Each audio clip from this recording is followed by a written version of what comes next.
कर्ण versus Arjun बहुत ही interesting topic है और इस पे कितने ही तथ्य, कितनी ही कहानियां बताई जाए कम ही है। कितने ही सत्य उजागर किए जाए, कितने ही तर्क वितर्क की बातें की जाए कम ही है।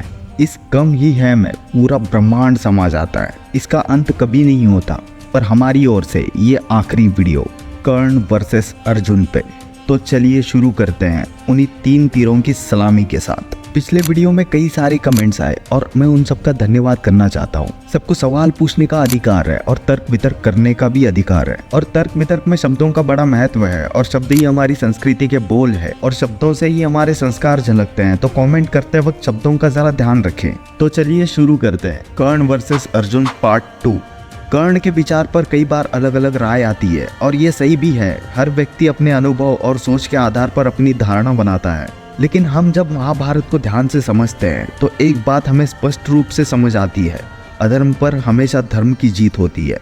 हिंदू धर्म के मूल सिद्धांत हमें सिखाते हैं कि धर्म का पालन सबसे महत्वपूर्ण है और भगवान विष्णु ने समय समय पे ये बात साबित भी की है, चाहे वो भगवान राम के रूप में हो या भगवान श्री कृष्ण के रूप में। रामायण एक बड़ा उदाहरण है। भगवान श्री राम स्वयं रावण का घमंड तोड़ने आए थे, पर अकेले नहीं। हनुमान जी, लक्ष्मण जी और कई सारे महान योद्धा उनके साथ थे। ऐसा क्यों? भगवान राम चाहे तो अकेले रावण का उद्धार कर सकते थे। जगत के पालनहार को भी सेना की आवश्यकता पड़ी। वो यही बताना चाहते थे कि एकता और साफ नीयत से बड़ा कोई शस्त्र होता नहीं है। महाभारत में भी श्री कृष्ण बताते हैं कि सही राह पे चलने वाला इंसान ही उनके दिए ज्ञान का उपयोग कर सकता है। गीता का ज्ञान अर्जुन को ही दिया गया, कर्ण को नहीं। कर्ण भी उतने ही महान थे। ये इसलिए क्योंकि श्री कृष्ण को पता था कि अर्जुन हमेशा धर्म के मार्ग पर ही चलेंगे। कर्ण का जीवन एक कठिन दौर से गुजरा था। उन्होंने कई मुश्किलें देखी, लेकिन जब उन्होंने अधर्म का साथ दिया तो उनके कर्म भी उनके विपरीत हो गए। इसलिए मैं कहता हूँ कि अर्जुन महान थे, पर इसका मतलब ये नहीं कि कर्ण को समझा ना जाए। कर्ण ने अपने जीवन को कई कठिन समय से गुजारा है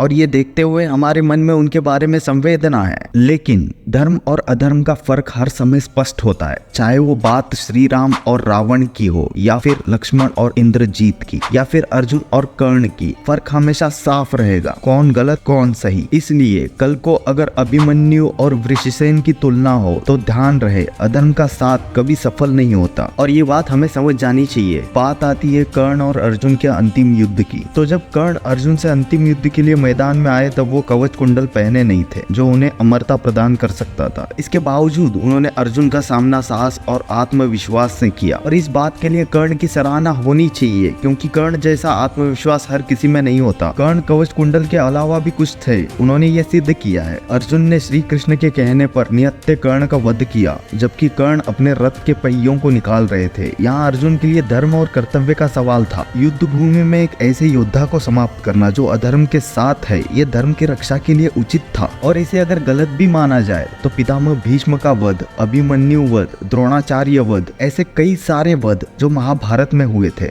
सब पे ही प्रश्न चिन्ह उठता है। आज मैं किसी पूर्ण विराम तक नहीं पहुंच पा रहा हूं, तो कमेंट्स में आप ही बताएं क्या सही क्या गलत। धन्यवाद।